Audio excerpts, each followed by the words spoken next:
Tudo bem, pessoal? Bem-vindos ao 3D Concursos. Vamos comentar aqui as questões de AFO, Administração Financeira e Orçamentária, que foram cobradas pela banca FGV no último final de semana para qualquer cargo, visando o concurso, né, das vagas da Assembleia Legislativa do Rio de Janeiro. Vamos lá, então. A gente vai trabalhar com a prova tipo 1, que é a prova considerada branca aqui. Prova branca tipo 1. Qualquer cargo. Então, vamos lá. Começar aqui com a questão 41. Desde o surgimento da prática orçamentária no setor público, muitas concepções e modelos surgiram influenciados pelas necessidades da administração pública. Considerando os modelos orçamentários, as características no quadro a seguir, aí ele pede para você colocar depois, ele pede para você colocar em ordem, né, alinhar os conceitos alinhar os termos, que são os tipos de orçamento, com os conceitos. Aí vamos começar pelo mais fácil aqui, ó. Esforços da ONU. Quem foi o orçamento que começou a partir da década de 50, após a Segunda Guerra Mundial, com a ONU? Foi o orçamento programa. Então aqui já é 4.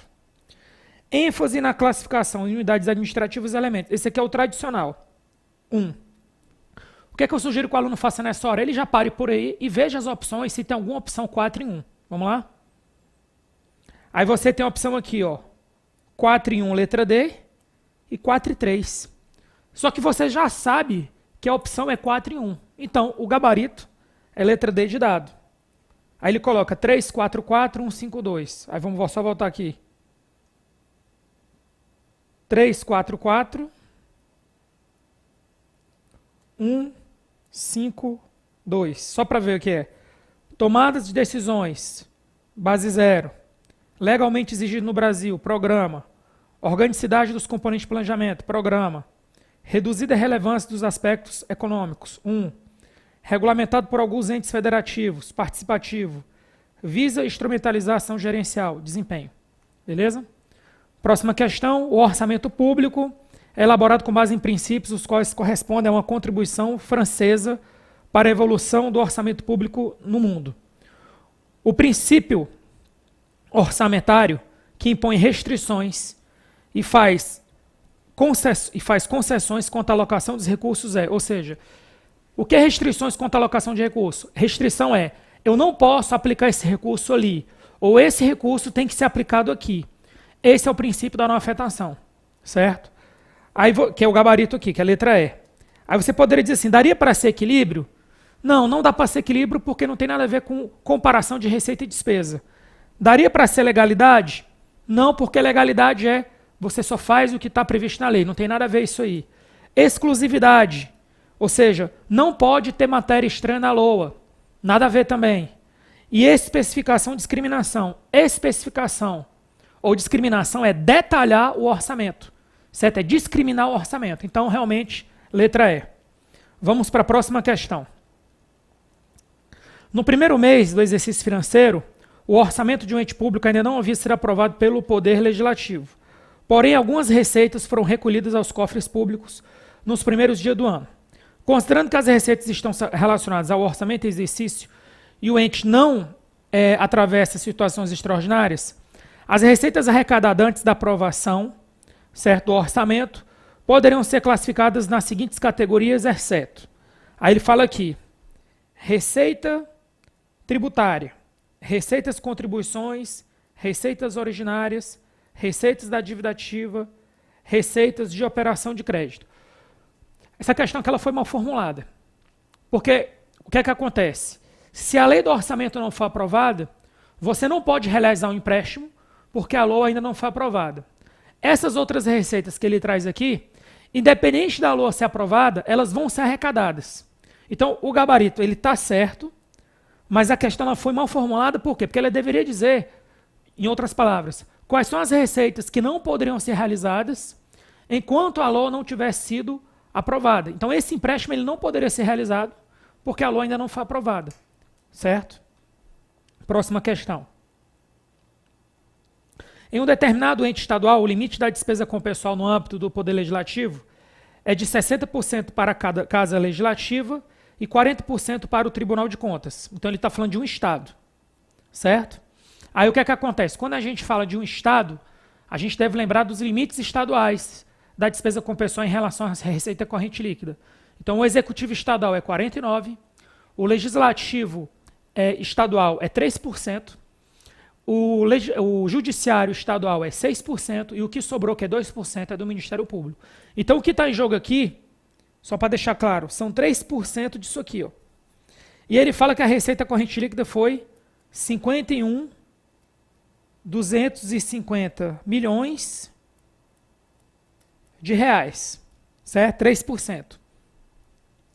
Aí ele fala assim, sabendo que ele fala para Casa Legislativa e 40% para o Tribunal de Contas. Aí ele fala assim, a receita corrente líquida foi 51 bilhões e 250 milhões de reais.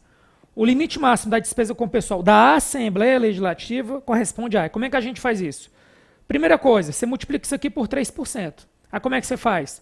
Você vai cortar esse 0 e esse 0 e vai multiplicar isso aqui por 3. Então aqui vai ficar 3 vezes esse 0 aqui vai ficar 0, 3 vezes 5 vai dar 15, 3 vezes 2 dá 6, aqui vai 7, 3 vezes 1, 3, e 3 vezes 5, 15.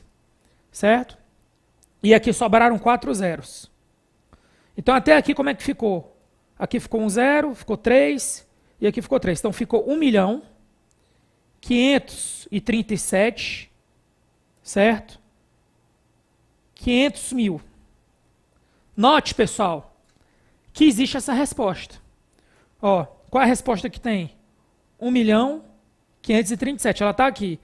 Só que você já sabe que esse é o limite máximo de todo o legislativo. Com isso aí você já matou a opção C, porque eu não quero de todo o legislativo, eu só quero da Assembleia. Você já matou a letra D e já matou a letra E. Então a sua dúvida agora é a seguinte, é saber quem disso aqui corresponde a 60%. Aí como é que a gente faz agora? Você vai multiplicar isso aqui, vai tirar 2 zeros aqui, certo? Vamos tirar só um 0, porque é 60%, né? Então vamos tirar só um 0. E vou multiplicar por 6 tudo isso aqui, 6. Então, 6 vezes 0, 0, aqui 0, aqui 0, aqui 0. Aí 6 vezes 5, 30. 6 vezes 7, 42. 42 mais 3, 45. 6 vezes 3, 18. 18 mais 4, 22. 6 vezes 5, 30. Aqui vai dar 30. 6 vezes 5, 32. Sobra 3 aqui. 6 vezes 1, 6 mais 3, 9. Então ficou... Aqui ficou 2, na verdade. Então ficou 900... Vamos colocar os 3 zeros aqui, ó. 3 zeros aqui. Ficou 922 milhões e 500 mil. Que é justamente o gabarito letra A. Fechou, pessoal? Então, nessa questão e também sem recurso. Vamos para a próxima. Questão 45. Na apuração da receita corrente líquida, conforme definido na LRF, devem ser deduzidos do somatório das receitas correntes. Devem ser deduzidos do somatório. Alguns itens devem ser deduzidos. É isso que ele quer dizer. Dos itens a seguir, o que não representa uma dedução da receita corrente líquida, certo? E estadual. Aí ele fala aqui, ó. Ele quer saber o que a gente não vai deduzir. Então vamos lá. Contribuições para custeio de pensões militares, deduz.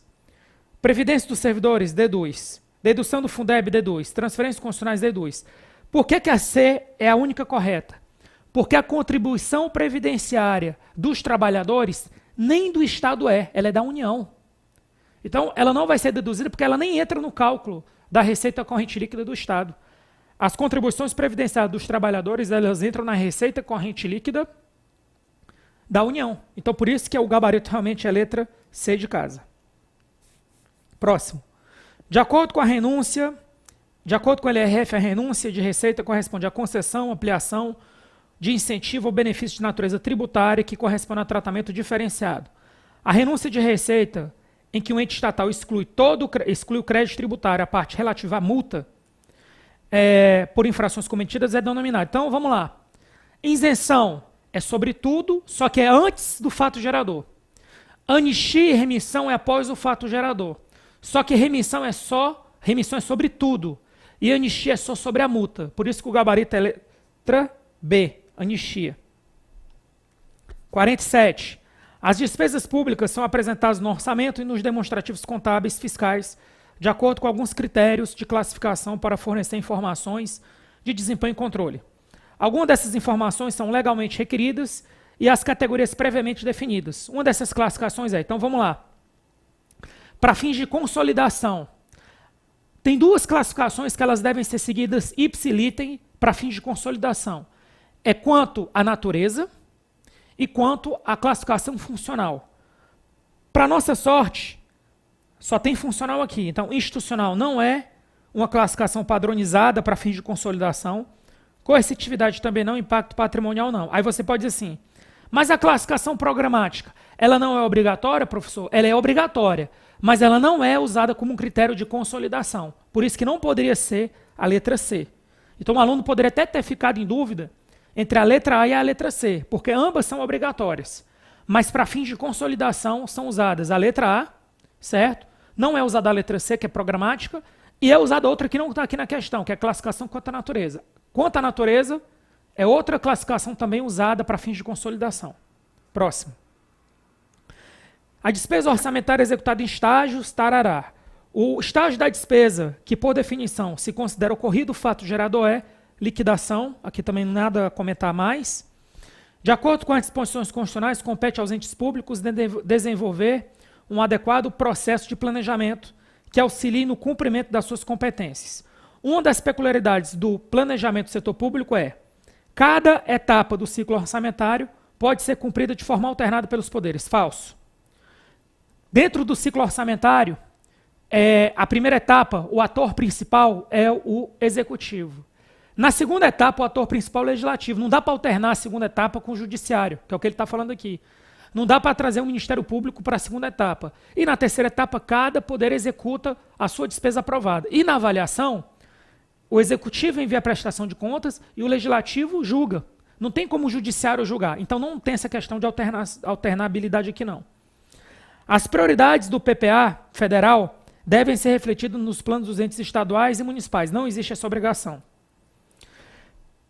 C. Além do PPA, compete à União elaborar os planos de desenvolvimento econômico e social verdadeiro, ou seja, na União você vai ter os planos nacionais, regionais e setoriais. Um desses é o Plano de Desenvolvimento Econômico, então seria o gabarito.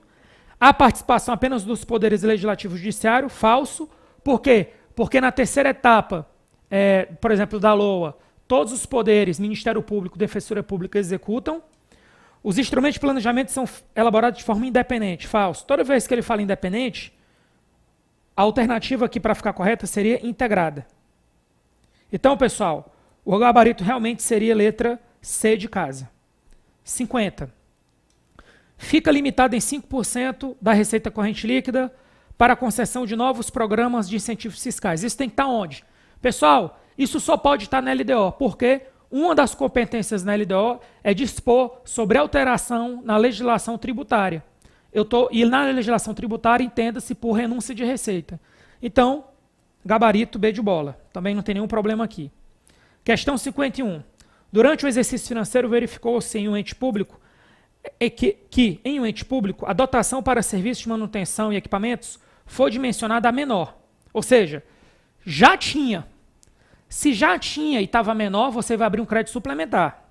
Em decorrência disso, foi solicitada a abertura de um crédito adicional. Esse crédito adicional conserva sua especificidade, não é incorporado ao orçamento? Falso. Qualquer crédito adicional retifica a LOA, ele é incorporado à LOA. Deve ser coberto apenas com recursos do superávit financeiro? Falso. Você pode usar, como é um crédito suplementar, você pode usar excesso de arrecadação, superávit financeiro, anulação de dotação, operação de crédito, reserva de contingência e recursos que, em virtude de emenda, veto ou rejeição, ficarem sem as despesas correspondentes. Pode ser reaberto? Nunca. O crédito suplementar nunca é reaberto. Não pode gerar inscrição de resta a pagar? Pode. Então, o gabarito realmente é letra D de dado. 52. Aí aqui ele faz uma questão um pouco mais complexa, porque tem um cálculo aqui no meio. Aí o que é que ele pergunta? Ele pergunta o montante do superávit financeiro. Então, detalhe, ele não pergunta o total das fontes de crédito adicionais, ele só pergunta do superávit financeiro. Aí como é que você pega? Você pega o ativo financeiro, pega o passivo financeiro. Aí vamos ver aqui, ó, créditos especiais reabertos, porque você tem que deduzir o que é reaberto. Crédito extraordinário aberto, não entra no cálculo. Excesso de arrecadação não entra no cálculo, aqui não entra no cálculo, aqui não entra no cálculo. Então, como é que a gente vai fazer essa conta? A gente vai fazer o seguinte. A gente vai fazer 70 milhões. Vamos fazer uma conta aqui o mais simples possível. Vamos primeiro somar isso aqui, ó. Deixa eu ver aqui. Isso. Vamos somar isso aqui, porque como é a fórmula? Você pega ativo financeiro, menos passivo financeiro, menos créditos especiais reabertos. Então, primeiro eu vou somar isso aqui, porque eu faço só uma subtração. Então, aqui vai ficar 5. Aqui vai ficar 8 mais 6, 14. Aqui fica 8. Aqui fica 9. Aqui fica 10. Aqui fica 10. Aqui vai ficar 12. E aqui vai ficar 4. Então, vai ficar 70, 2, 5, 5, 100. Menos, certo? 42, 0, 0, 9, 845. Pronto. Aí vamos lá. Aqui vai ficar o seguinte. Eu vou tirar esse 1 daqui.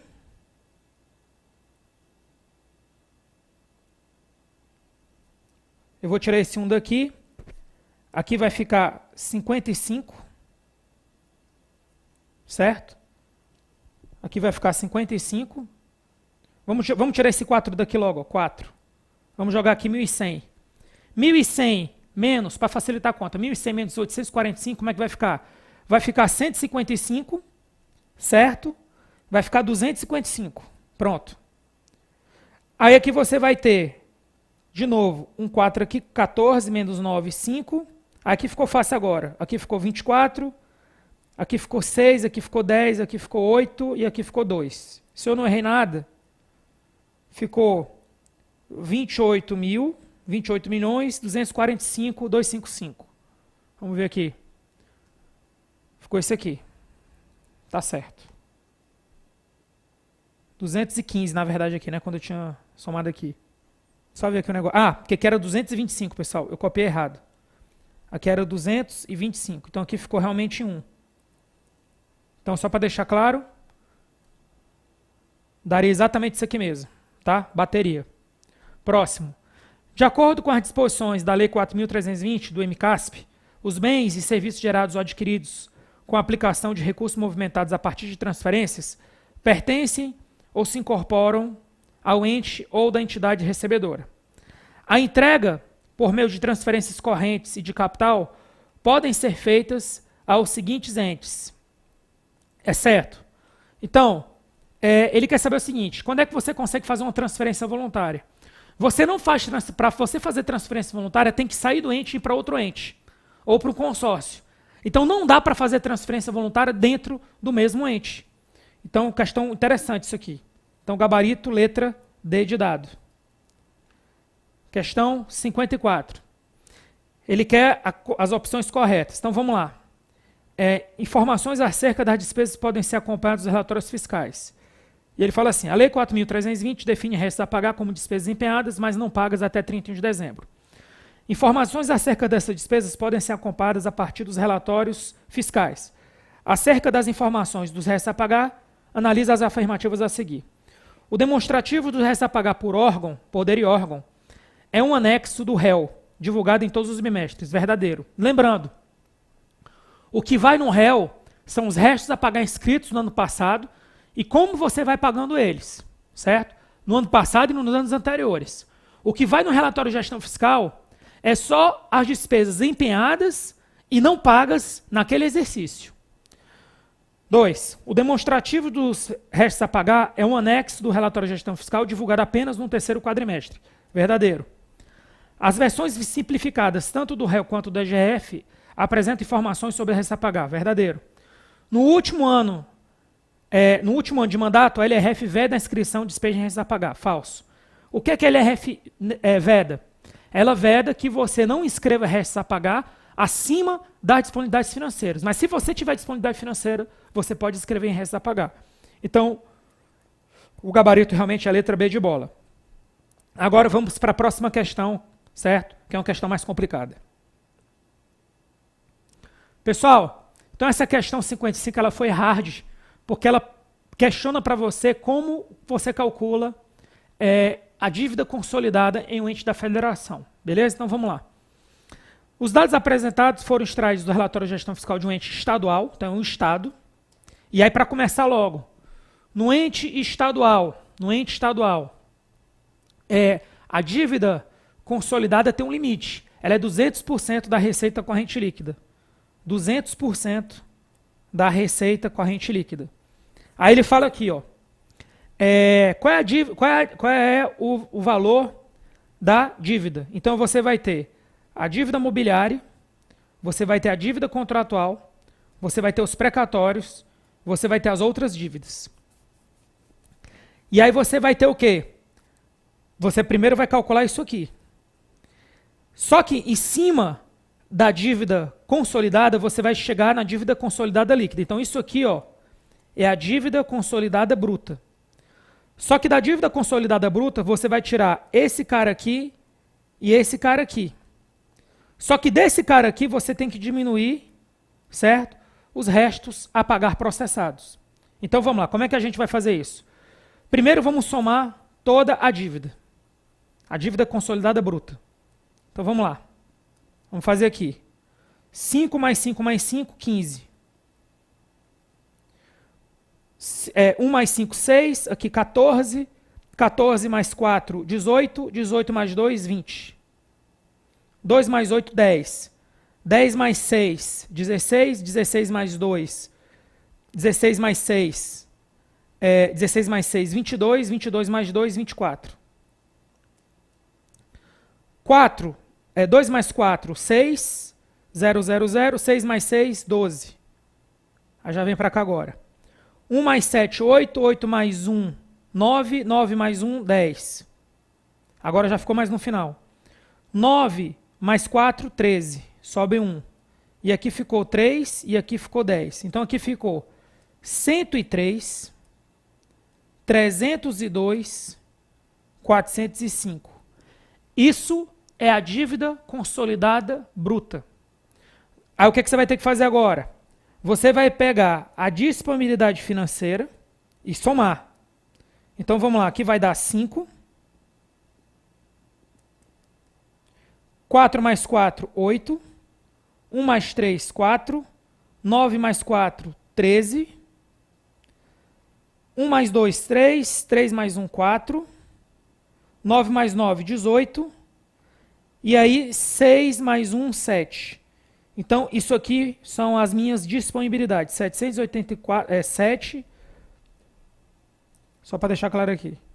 Aqui ficou 7.843.485.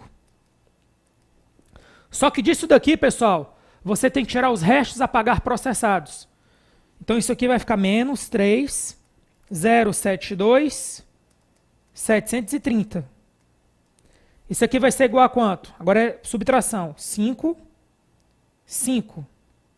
Aqui vai ficar 2, aqui vai ficar 14, aqui fica 7. Aqui vai ficar 0. Aqui vai ficar 7. 14 menos 7, de novo, 7. 7 menos 0, 7. E 7 menos 3, 4. Certo? O que é isso? Isso é as suas disponibilidades financeiras líquidas. Aí o que é que você vai fazer agora? Você vai tirar isso aqui daqui.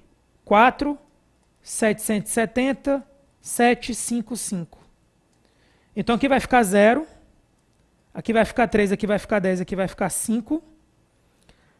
Aqui vai ficar 1 e aqui vai ficar 13. 13 menos 7, 6. Aqui vai ficar 1. Aqui vai ficar 2. 10 menos 7, 3. Aqui vai ficar 2. 12 menos 7, 5. Aí aqui você tem 102 menos 4. Então aqui vai dar 98. Então, pessoal, certo? Aqui ficou o seguinte. Ficou 98, certo? 531, 650. O que é isso? Isso é a minha dívida consolidada líquida. Como é que eu cheguei nisso? Primeiro eu calculei a dívida consolidada bruta, depois eu tirei as disponibilidades para chegar na dívida consolidada líquida. Mas lembrando, quando você calcular disponibilidades, você deve deduzir os restos a pagar processados. Então essa é a minha dívida consolidada líquida. Só que a minha receita corrente líquida é essa daqui, ó. Então, o que é que eu tenho que fazer agora? Eu vou pegar 48,793, 305 e multiplicar por 2, que é 200%. Então, aqui vai ficar 10. 2 vezes 3 vai dar 6. 2 vezes 3 vai dar 6. 2 vezes 9 vai dar 18, sobe 1. 2 vezes 7 vai dar 14, sobe 1. 2 vezes 8 vai dar 16, e aí vai dar 17, sobe 1. 2 vezes 8 vai dar 4. 2 vezes 4 vai dar 8, mais 1, 9. Então ficou 9, ficou 97, 586,10. Então, uma coisa é certa. A minha dívida consolidada líquida, ela ultrapassou o limite total. Vamos ver se precisa saber mais alguma coisa além disso. Então, vamos lá. De acordo com as disposições da LRF, é correto afirmar que a dívida consolidada líquida é de 95,5 bilhões? Vamos ver se é isso. Não, ela é de 98. Falso. A dívida consolidada líquida está abaixo do limite prudencial? Não, ela está acima do limite total. Ela está abaixo do limite máximo? Não, ela está acima. E aí ele pergunta agora, ultrapassou mais de 10 ou ultrapassou menos de 2? Aí como é que você vai fazer? Você não vai calcular 10 e 2, você vai fazer o mais fácil. Então, o meu limite máximo seria 97, certo? Aí como é que você faz aqui? 1% disso aqui, vamos colocar nem 1%, vamos colocar 10. 10% disso aqui daria 9,7 bilhões. Milhões, né? 9,7 bilhões. Só que o que acontece, ó? Você não precisa fazer essa conta na prova. Ele está falando que pode ter ultrapassado mais de 10. Não é isso? Ultrapassou em mais de 10. Você está entre dúvida entre a letra B e a letra C. Só que para você dizer se ultrapassou mais de 10, era preciso que a diferença do 98 bilhões para o 97 fosse pelo menos 9,7. Essa diferença é 9,7? Não. Então não dá para ser a opção C. Então o gabarito é letra B de bola.